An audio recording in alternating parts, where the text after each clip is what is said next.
would like to start from a question to Nemunas before a previous presentation. Is Inčukalnis gas storage capable to store hydrogen? Aquifer gas storages have problems with storing hydrogen. Salt caverns are better suited for this purpose. To my knowledge, our neighboring operator, Kęstutis, they are performing some study to find out about possibilities and risks to store gas, because hydrogen then is reacting with water, and there might be some consequences. So at the moment, there are no precise answer about this particular underground gas storage. But we will see. I hope that next year or sooner it will be clear. Okay. Mr. Darius, why hydrogen generation projects in Lithuania are still not in business agenda? Or maybe they are. What's your opinion? Yes, so with the hydrogen projects, I think already today a lot of speakers said that maybe after 10 years there will be kind of each day thing. But at the moment, I think talk about the hydrogen as a solo product, it's very difficult because there is no market. Essentially, you need to approach one huge consumer and to have one-to-one negotiation. From the business organization side, you are very weak in this negotiation because you have only one offtake and very small possibilities to change it in the course of time. So what is happening in the market at the moment? I think the majority of projects that are related are thinking how to produce derivatives from the hydrogen. It's e-methanol, synthesized fuels, and actually the main problem that they are solving, how to reach the market.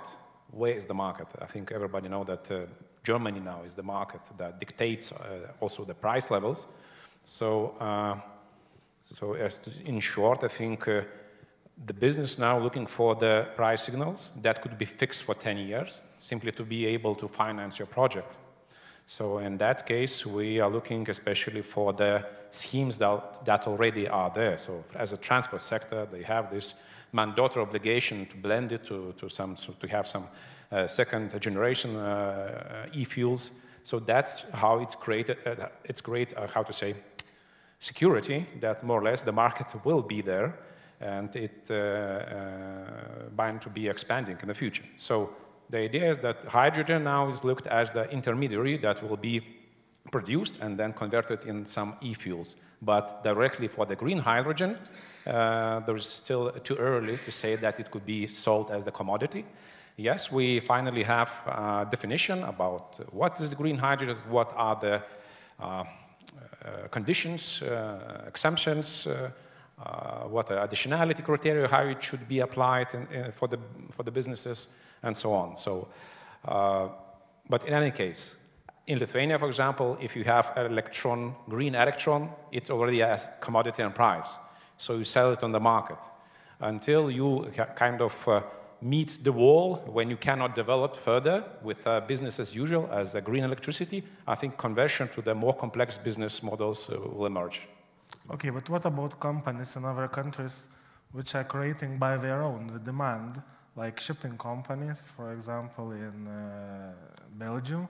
We are creating a real fleet of ships that use ammonia, and they also start to generate and produce the hydrogen products. What's your opinion on those innovators? I think it's very healthy. It's a market drivers initial that actually creates the first business models demo projects. It's okay, but for the businesses who actually would like to invest as a natural project, the main idea: where is the market? How can I actually enter the market? Is some tete-a-tete contract, or is this anonymic price signal somehow achieved? So for us is to be sure, as Genius, we're looking for the market that we can have more or less transparent signal for our product. So for that examples that you provided, it's more or less you need to have a very tight conglomerate of companies that working together and going for dots targeting. But I think it's quite difficult to have Lithuanian producer and Belgian shipment company and some Spanish community delivery. So it's at the moment there are small companies or small businesses that, not companies, but consortiums. Okay, thank you. Jurgis, I would like to ask you about biomethane production and how do you made the decision to invest and be the first connected to the transmission gas grid? Yes, thank you. So I introduce myself. So my name is Jurgis Polujanskas. I represent company Kurana that is producing first and second generation biofuels that go into petrol, and also represent Tube Green that is the first biomethane producer injecting into undergrid network. And historically our group of companies were in transport business and energy business and renewable energy business.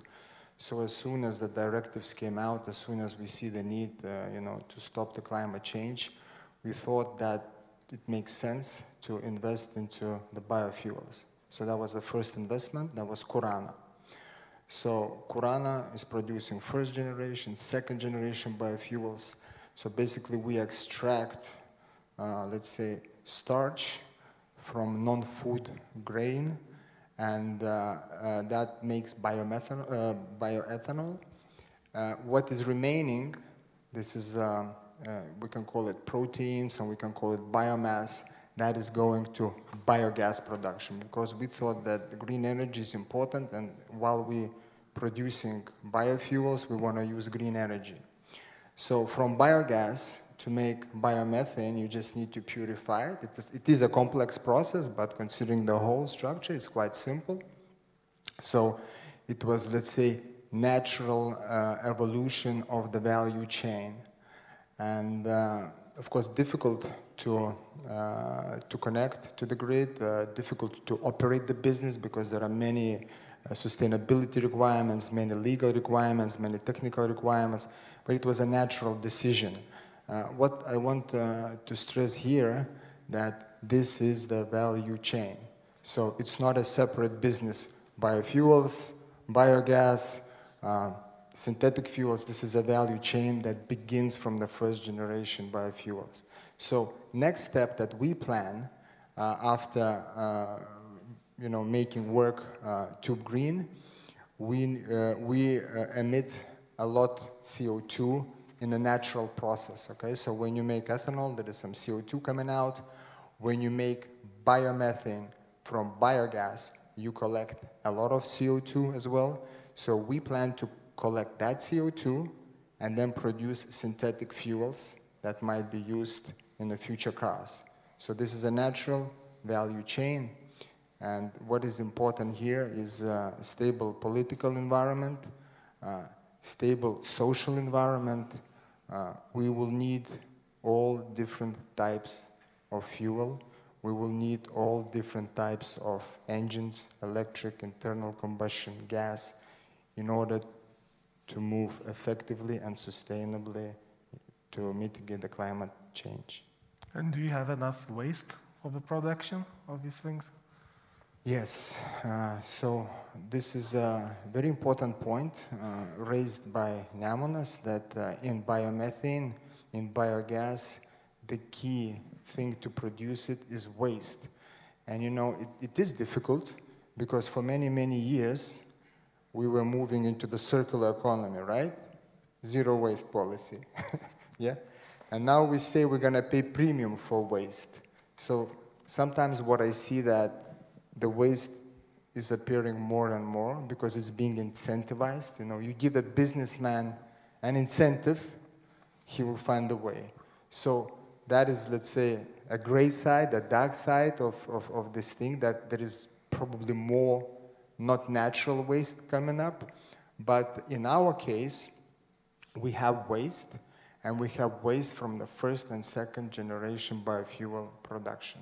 That's why it's important to keep the whole value chain. You cannot say, we don't need first generation biofuels, but we need biomethane. We don't need biomethane, but now we need synthetic fuels. No, it doesn't work like that. It's a value chain, and transition has to be smooth. Okay, thank you. Mantas, how is the importance of LNG terminals changing? Well, so LNG terminals work for many years, but I think Ukraine crisis, Ukraine war showed that LNG terminals could play a key role for Europe to import gas. The Dutch example shows that it was possible to build a 10 BCM terminal just in 6 months. So it was a record time. 10 years ago, we thought that we made a record project in Lithuania in 4 years, but Dutch overcome this and showed a good example. It is also a short-term solution, just to be mentioned. It's 5-year business case. It's booked for only 5 years, and all the FSRUs are booked for 5 years. The FSRU technologies has the beauty that you could install them very fast, as Dutch example showed. You could also dismantle them or reallocate very fast if the demand changes. So I think it is important when we talk about the gas market, we need to be very careful when we talk about global trends, when we talk European trends or local trends. This could be completely different. And I do remember when we were building LNG terminal here in Klaipėdos, the studies of McKinsey showed that the gas should keep a strong position in energy. There might be, ups and downs, but it should play a strong position. After 10 years, nowadays we see that the local demand decreased by half, probably. The terminal plays the key role in security of supply, which was the main idea. But it's interesting how the gas demand will look like in 10 years from now, having in mind that now we talk much more about wind, about solar, about all renewables. 10 years ago, it was only initiatives about those all, let's say, energy additions. So I'm really curious how the regional gas market would look like in long term. But for us, having FSRU's technologies here in Lithuania and Finland, we have a huge flexibility in making decisions when and how to utilize. Just to be mentioned, Netherlands made a historical decision to close a Groningen gas field. So there is a huge gas field in Netherlands, but politically it was made a decision to close. So we built LNG terminal in Netherlands, but from permitting purposes we're not allowed to use gas on board. For that reason, we had to connect with electricity grid and to buy green electricity for our production needs. So it sounds a bit crazy. We are importing gas, but we are not allowed ourselves to burn gas for our own production needs. And it shows clearly that the governments are phasing out fossil fuels and looking for other solutions. So once again, FSRUs could play a key role. Nevertheless, it's worth to mention that big countries make long-term contracts, and Germany is still building land-based terminal, gas land-based terminal, which will take years to build and maybe 20 years for payback. Italy just signed 20 years LNG import contract, which once again shows that gas will play a role in Europe in certain regions. But I would be very careful to discuss every different country and gas trends there. Thank you. Kęstutis, how complicated European Union regulation reshapes the environment of investing in decarbonized production? Yeah, thanks for this question in presence of European Commission, but I will not hold back. Just an intro shortly why Orlen Lietuva, it's an oil refinery, why we are here on a panel regarding gas and hydrogen. So we are one of the sectors which are currently using hydrogen and have been doing that for decades. So for us, it's not actually a question of, future uses of hydrogen. We know where to use hydrogen. It's a question of how to decarbonize it. And it is clear that we need to decarbonize it. And I think it's been a clear direction of European Union for years now, not maybe decades, but for years now. But here comes a problem, is the regulatory complexity of European Union, which does not really create an environment where you feel safe that once you have a direction to decarbonize, you have a choice of technologies, and these technologies compete for the purposes that you need them for. It's not the case in Europe. You really need to wait for the final documents to be adopted to know clearly which technologies to choose. So in case of hydrogen, I will be frank, one of the first technologies that was thought of how to decarbonize hydrogen was using a lot of biogas from the grid, installing carbon capture on, on life cycle emission basis. You essentially have almost in current uses, I mean, steam methane reforming, but just using not fossil gases, but using biogas with captured biogenic CO2. It looks very good on paper, but you cannot do that, really. It doesn't make sense, because there is a regulatory mandate to use electrolysis-based hydrogen, both in industry, which is an industrial target, which was just recently adopted, and also transport. Why I mention transport is because we, as fuel producers, we produce fuel for transport sector, so the target is for us, the hydrogen target, the RFNBO target, renewable fuels of non-biological origin, is for transport sector. And in this transport sector, you essentially look at the target, which looks just 1%. It looks very small. And you compare it to, for example, 45%, which is the target for hydrogen used in industry. But once you calculate the basis on which this 1% is calculated, you see that the ambition level is actually similar. So, for example, the Lithuanian market, it's 1.5 million tons currently of fuels used. So 1% from that is a lot. So we essentially need to decarbonize a lot of our hydrogen production. And once we understood that this CCS is not really an option, turning to biogas and CCS and continuing to use our current hydrogen production methods, well, of course, we were waiting for instructions from European Commission on how to calculate and how to produce these renewable fuels of non-biological origin. And probably European Commission will not be very angry that I mentioned that it was late by 1.5 years, maybe, or 2 years. It's not a RED-free. Nemunas, you mentioned that it's RED-free requirement. It's not RED-free, it's RED-2. But the delegated act was just so late that it was adopted almost at the same time. So that's an issue. And so when you have an environment where you need to make investment decisions which will take decades, essentially decades.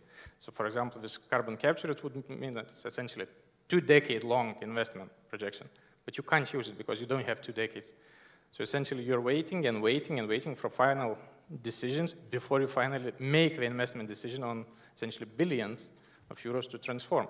And I think it costs a lot, not only for the companies, but for environment, and I think for, you're wasting time. You're essentially wasting time because this regulatory uncertainty, it just, it drags along and you can't start investing. And I think it's a great example of what Kurana did. They invested. It's great that they're doing, and we are really thought about, Lithuanian gas grid essentially being a provider of biogases, because I think that was a strategy 4 or 5 years ago of Lithuania. I'm not sure if that's still that strategy, because I think the ambition level is a bit decreasing.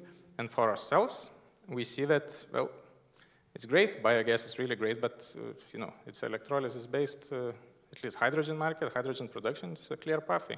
You need hydrogen.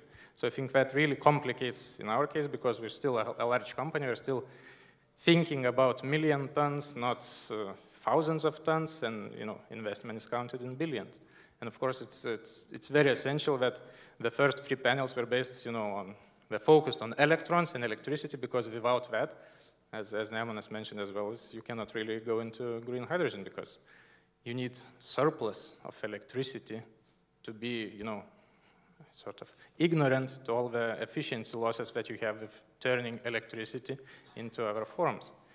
So that's this is key, that no technological neutrality, it really drags the investment decisions a very long time. Okay, and what would you say for those that say that big refineries are waiting for the financial support from the European Union and so on? Well, I wouldn't say so. I think it's, well, there is no market, essentially. It was mentioned before. There is no free market for green hydrogen, essentially. It's maybe corporates trying to decarbonize, it makes sense. But currently, most of hydrogen users are currently existing, and they are unfortunately fossil-based. So these targets come from regulation. These targets, these mandates for industry and transport, they will create market. But it will not be really free market. It will be, stick approach, sort of to decarbonize your current hydrogen users. For hydrogen to penetrate into other consumer bases, you really need, market incentives. You will not make someone use hydrogen if you're currently having, I don't know, a perfectly working other solution. So I wouldn't say that, at least in our company, it's not been a practice to use a lot of public support because it's not a regulated market. It's very market-driven. It's completely global. But with these mandates, if the ambition that you have in a directive, it really depends on the another step, how it looks like in national policy making.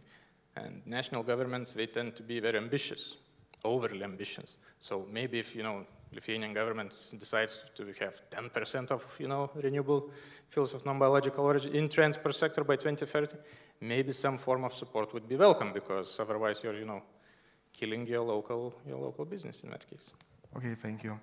Okay, Oana, let's move Sorry for this optimism. Okay. How is the policy of Europe changing on gas consumption? And what about reaching net zero targets, but still using quite a lot of fossil gas? So hi, I get what special guests mean on this panel. I'm grateful to be contributing to the discussion. So before I answer the question, I just want to say that we finally meet. It's the first time I'm here in the Baltic Energy Forum, but you heard on the EU priorities a bit earlier from Katarina Sikov. On the gas consumption, you heard a lot today. I think the beauty of being amongst the last speakers is that almost everything has been said. We can only reinforce. There are two things I want to say. So the EU policies on gas consumption have been changed from two perspectives. So one of them is the gas supply patterns, and this is nothing new. It has only been accelerated last year. And the second one is in terms of figures as regards a reduction in gas consumption. So I'll take first the figures since the war started, and thanks to our response, let's say, to the hardship and to Russia's using their position as the main gas supplier to the EU, notably obvious in the Baltic Sea region, but also in the Central and Eastern Europe, we have decided to phase out, right? And we've put measures in place as part of the REPowerEU plan, and now we've managed in 1 year to reduce gas consumption by 18%, which is a rather impressive figure. We're actually in the country that is the second top performer, so Lithuania has reached an impressive 40% reduction in gas consumption. And the Baltics overall are in the top 5, with Finland faring first. Now, on the change of supply patterns, which is directly impacting consumption, we've started this policy long time ago. So the TEN-E infrastructure policy, the Trans-European Energy Networks, has been driven by the idea of diversification of sources and security of supply. And many projects have come online that have shifted the supply patterns and moving it away from Russian. And you have in the room and here on the panel many of those that have pushed for these projects, especially in the region. I'm not going to name them, but I'm talking about the key storage project, GIPO, Klaipėdos LNG, that is now operating fully to really ensure that there's no issue with regards to the next winter. Diversification has, let's say, become a key focus with the European Green Deal. So we've got this target to be climate neutral by mid-century, which is clearly affecting the gas mix, right? In order to achieve these targets, we need to reduce methane gas consumption and replace it in parallel with alternative sources. And of course, we're in the infancy of this market for renewable and low carbon alternatives to methane gas. And you've been hearing since this morning the many issues. We're talking about the demand and supply. So do we have enough demand? Which is the demand? Because to be honest, from the Commission side, we're still in the data gathering exercise, and we're finalizing the first the process for the first union list of projects of common interest and projects of mutual interest that cover hydrogen infrastructure as well, and biomethane for that matter through the smart gas grids. And we've realized that we have different views on where we stand with the hydrogen market in 2030. Industry is giving some figures, member states are giving some figures, so there's a lot of ambition, I think, across the board, but we need to really work on getting the right figures, because as you said, we're talking about decade-long infrastructure, long-lived infrastructure, for which we need to take decisions now. And speaking of infrastructure, we are looking at those that have an European dimension. So of course, as far as I'm concerned, and you mentioned the Nordic-Baltic hydrogen corridor, it's one of the candidate projects of common interest. This is the tip of the iceberg, right? There's a lot of national initiatives that are serving the needs of hard-to-abate industries and heavy-duty transport, and for this, let's say, our own processes do not necessarily bring too much. So to go back, because I think I took too much, so reduction in gas consumption amounting to 18%, and this is thanks to, I think, solidarity and awareness that the pace of change has to change, and diversification, which is not the result of only last year, but the result of 10 years of working on getting the right infrastructure in place, which became our insurance policy in the face of last year's supply shocks. You asked me whether there's a room for gas in reaching net zero targets. I think this is the million-dollar question, which luckily I'm not high level enough to answer, to take the decision.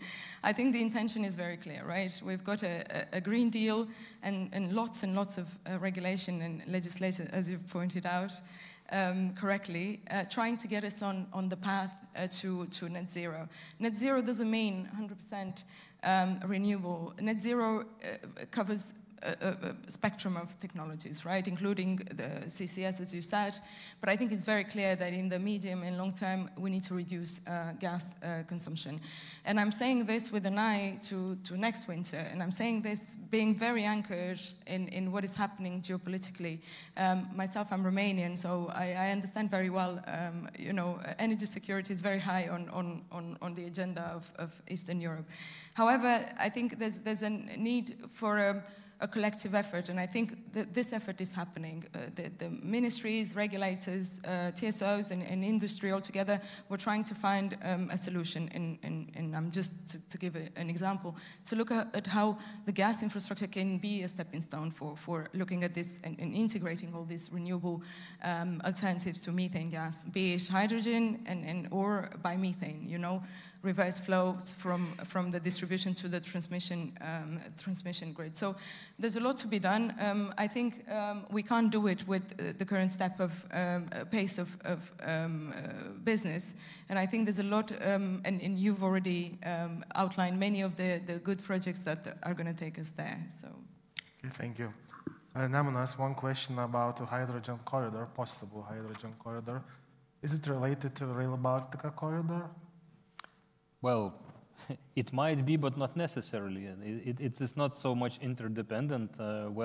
Actually, a natural gas transmission system is in place, and we can use the same corridor as we have now. So, yeah, everybody understands that energy corridors, they have to have some space to pass the inhabited areas and protected areas and so on. So, of course, we will be looking for various options and various opportunities, because not necessarily it might have to be on the same route like natural gas network, but it might be also on the same. So we will see, but the direction is clear, yeah, from north to south.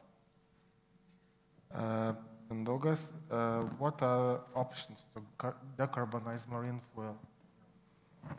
Yeah, marine fuel maybe is the industry where still transition is not being touched too much, and this is the industry today we have been talking about some synthetic fuels, and this is a good example where you cannot electrify, you cannot connect to the grids, and that's why the new products like synthetic fuels, ammonia, methanol, or whatever synthetic can be applied. But it is maybe more or less from 2040s, according to Fuel EU Maritime Initiative. But till that time, LNG will take a very important place, and I think it is the fuel, the carbon-neutral fuel demand will grow more gradually, and this is a good opportunity not only for LNG, but for biomethane as well, because there is a high demand for mixing the products with biofuels as well. And maybe it is more important to mention that it is it can be a place where the market can appear, because we are talking today. We heard that the Baltics is a battery for the western part of Europe. It is demand. We are talking here that investors are not investing into the synthetic fuels because there is no demand, and still market there is not mature. There is no price signal clear who can invest, and what is the payback periods, and etc. Just it comes into my mind that just for example, there is in Germany initiative H2 Global, where the idea is that they are buying derivatives like ammonia or methanol, bringing to Germany. Initiative is paying the price gap. So this is the idea how to create a market, to create a price tag, and to develop the market. And for us, for the Baltic, marine fuels, like in the future, starting from biomethane and ending to biomethane, ammonia is a good opportunity in the future. And this is our, as a company, strategy is to work on those products. Okay. Jurgis, I want to ask you about fuels in transport. What's your opinion? What's the role of gas in there in the future regarding to the dominance of oil?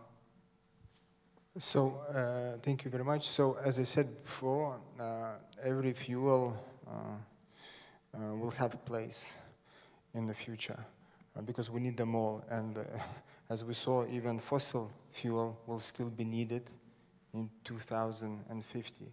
So we are in this renewable fuel energy production business, and we produce everything. We produce electricity, we produce first, second generation biofuels, we produce biomethane.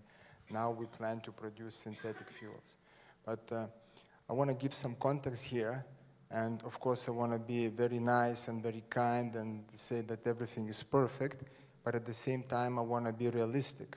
So in my opinion, my personal opinion, the transition in terms of policy, the transition to sustainability is just a disaster.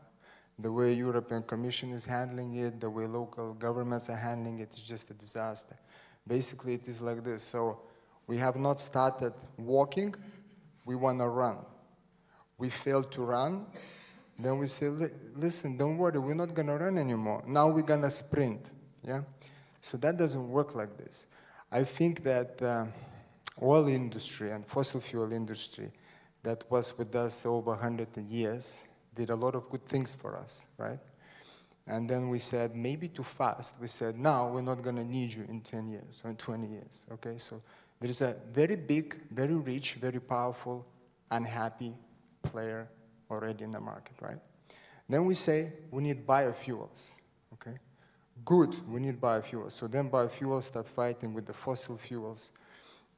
Then we say, no, biofuels not good. Now we need second generation biofuels. Then we need hydrogen. Then we need something else, something else, something else. So as Kęstutis mentioned, all these decisions, especially on a big scale like that, require billions and hundreds of millions investments. And right now the sentiment and the confidence of businesses is very, very, let's say, conservative. So what I'm trying to do here, I understand the tough life of politicians. Politicians react to the social networks, that people are very active in social networks. We have very active cancel culture. We see those radical, crazy movements. Even I am in renewable energy. I don't support these radical movements, stop oil and spraying, colors on all ancient things. I don't appreciate that we all have to fight. So now biofuels have to fight with electricity, who is better. And we have, let's say, environment committee in our Lithuanian parliament organizing, hearings. Who is better, electricity or biofuel? This is wrong question. Question is how we all need to achieve CO2 reduction, and we don't need the creation of this conflict. So, saying that, I take responsibility from the industry, and I understand that politicians depend on the people, on the citizen. So our role, Orlen role, Amber Grid role, everybody's role is to educate the consumer, okay? Not to demonize one or the other. Look at the minuses, look at the benefits, and make a slow transition.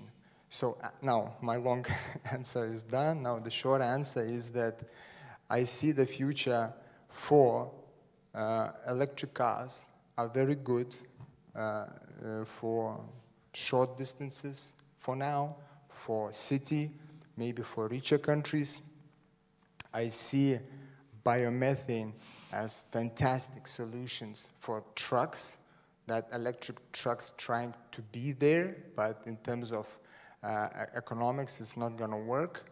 I see hydrogen, I see synthetic fuels, I see everything until we get there, until we reach, let's say, as minimum as possible high CO2 emitting fuels, then we can work out who is the better one, right?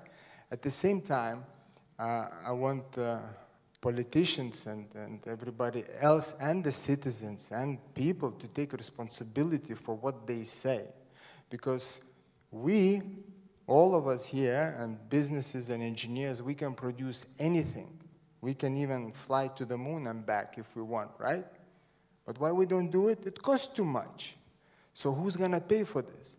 So I see a lot of people who are saying, listen, we're still driving on fossil fuels, we're still driving on biofuels. Yes, still, but why don't you go buy an electric car? You are driving a diesel.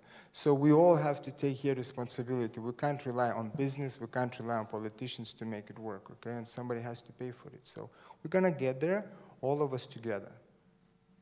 Thank you. Okay, do you see the same?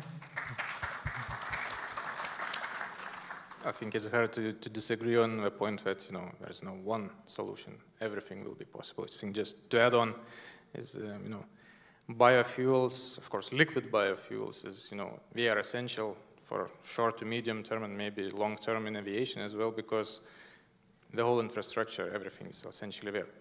But the problem with using biofuels as a single solution for everything is just, feedstock availability or lack of it, and of course eligibility, because it's not each feedstock, does a good job of decarbonizing. So essentially, I would assume that e-fuels, which means electrofuels or hydrogen derivative fuels, synthetic fuels, they will come into play not only because of mandates, like in fuel aviation, because starting from 2030, each airport will have some amount of e-fuels in the overall aviation fuel mix, which means that physically some synthetic fuel will have to be produced at least by 2030 the latest. So that's one thing.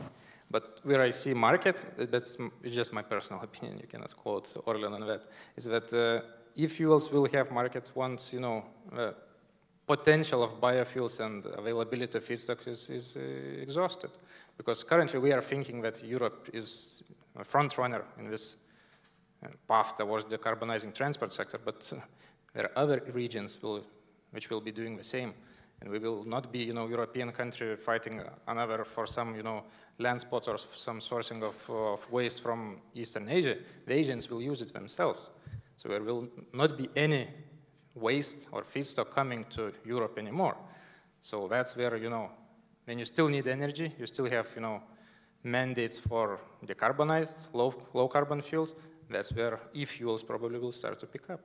So essentially all solutions will have its place, but it depends on the sector. So road transport, maritime, and aviation will have probably different solutions of choice, different preferences. Okay, Orlen communicate a lot in Poland about hydrogen stations, about hydrogen making there. Is there any plans for Lithuania? You mean hydrogen refueling stations? Yeah, something like that. Well, I think it's not chicken and egg, it's off-take and then production. So I think there's no off-take in Lithuania yet. And we here in Lithuania are focusing on decarbonizing our current users, as I mentioned, but not, at least for now, not getting into that. E-fuels, as I mentioned, is something we will probably have to do, and we want to do, but there's still no business case when you compare, to a situation, but it will happen eventually, but not right now, not for PR purposes or greenwashing or something. So that's a short answer. Okay, the last question for everyone, for short remark. How is hydrogen changing the way we live and how it will change, in your opinion?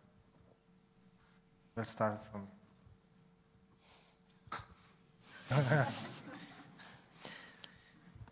Could you please repeat the question?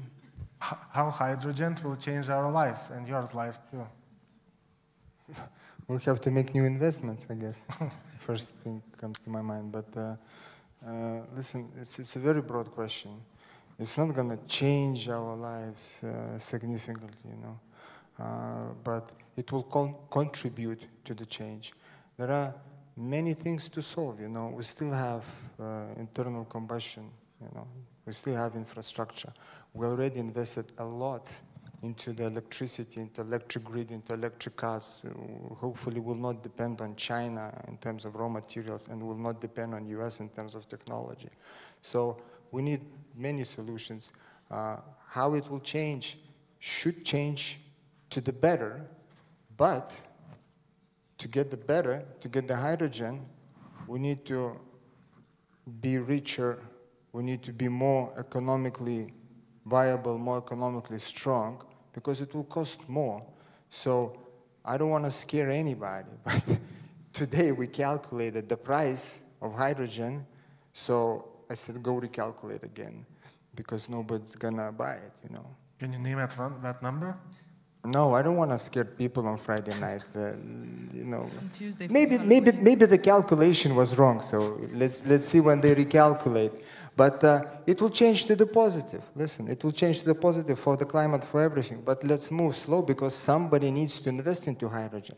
How somebody will invest into hydrogen when it's billions investment and the policy is not clear, and it's not clear how long we will need this hydrogen. So it will change for the better. Let's move slow and think who will pay for this. Consumer, government from taxes, or who? Or Santa Claus, I don't know. But we need to work it out. Thank you. Very shortly, so it's coming, right? It's coming at different paces, probably in different regions of Europe. So now I am bringing experience from Dutch. I see major companies already making FIDs there. But we have to bear in mind that those are major companies having a strong balances, billions of profits on the annual accounts. And here in the Baltics, our region is different. So we can't take the same examples. So when we make examples, but for sure, hydrogen is coming in Europe, and it will come in Lithuania as well. The question is of time. Yeah, I think one question that interesting me, we always talk about surplus electricity, negative prices, zero prices. And the problem with my position is I'm responsible for hydrogen and wind development in Gasunie. So I need to develop wind for the zero income in order to take away my hydrogen project. So I think we need to start to think quite rationally about business models, what are behind our political ideas. So yeah, we can go. What definitely will happen is that CO2 streams will be monetized in the future. They will be sourced quite heavily because they are very limited sources. And after that, we will end up with available sources? Will we need to go for DAC technologies? And it's up to the price level. So I think it's coming. It's a lot of ideas now on the table, but from the business position, we need to have a normal revenue stream, or at least to believe that those will come in the near future. Yeah.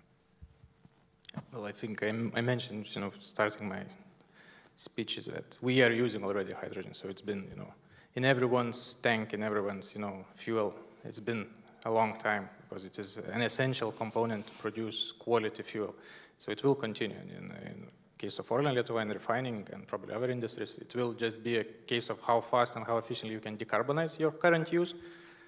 And when you are, occupied completely with the task of decarbonizing your current uses, you will probably not be that much, involved in market making of solutions for other users, and maybe jump into that market once the others will be, have done the job. So, for essentially, I think it's just that how long you're in perspective you're looking. So currently, I think the essential is to create as much electricity as possible to have as good grid as possible for current users, current industrial users, to decarbonize as fast as possible, and then look into refueling stations, offtake, and these are the lower hanging fruits for hydrogen, in my opinion.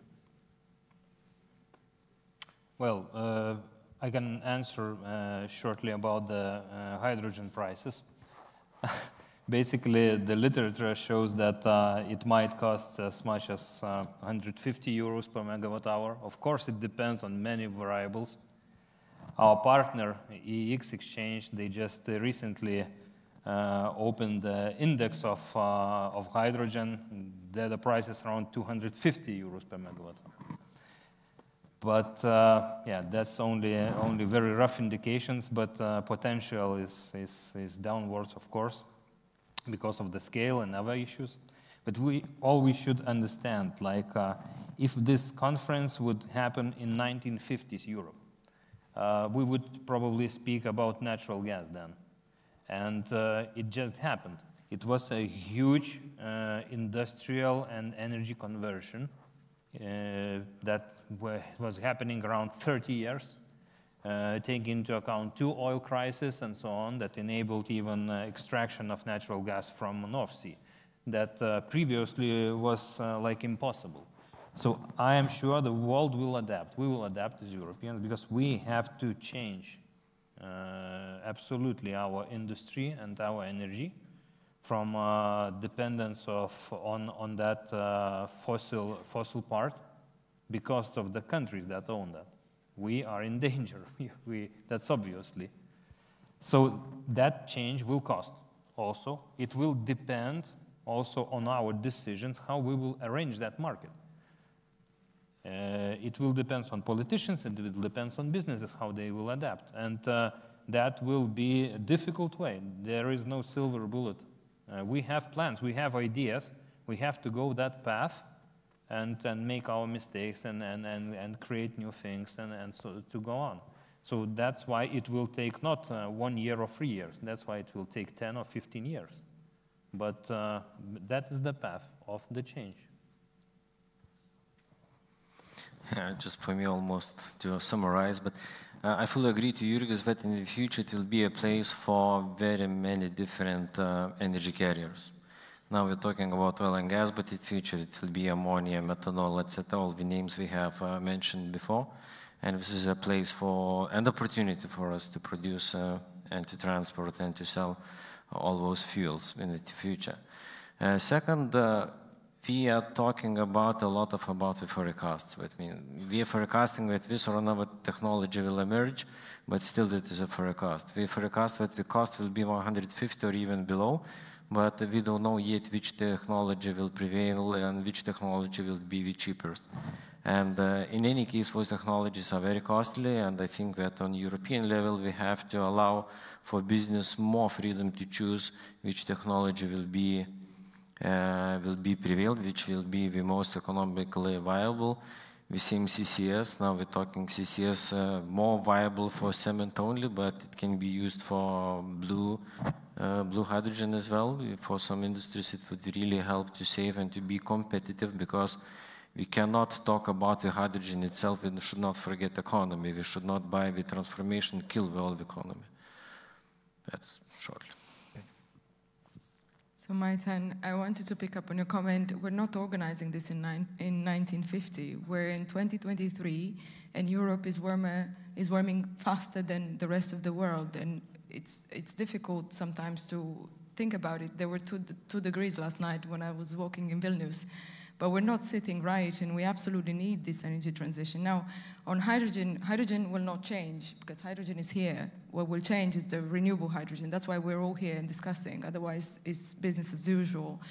The Commission is clear, and although taking quite a long time to set the right regulation, because it's a learning curve for absolutely everyone in this game, we're clear about the complementary role of hydrogen. So a decision has been, let's say, taken on, and we've spoken all day about deep electrification and going towards hydrogen to actually support hard-to-abate sectors and basically industry and transport.